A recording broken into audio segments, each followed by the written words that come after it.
Happiness কোনো কন্ডিশনের ওপর ডিপেন্ডেন্ট রিওয়ার্ড নয়, জাস্ট এটা একটা ডিসিশন।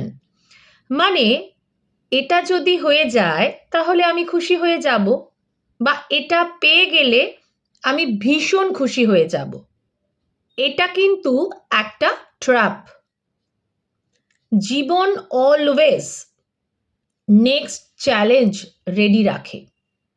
আপনি যদি বারবার হ্যাপিনেসকে পোস্টপন্ড করেন, অর্থাৎ কোনো কিছুর ওপর ডিপেন্ডেন্ট থাকেন যে ওটা না পেলে আমি হ্যাপি হব না, তাহলে ডেফিনেটলি আপনি আপনার জীবনে কোনো দিন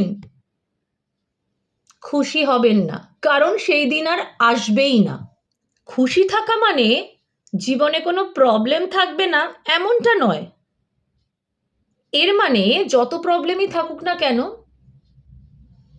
আপনার ইনার স্টেবিলিটি রয়েছে, এটাকে বোঝায়। রোজ একটা কসাস চয়েস নিন।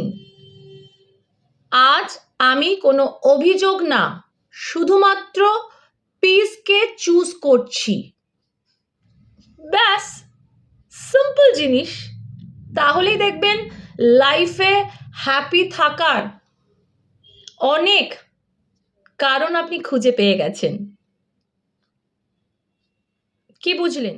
খুব ভালো থাকুন, সুস্থ থাকুন। Always blessings.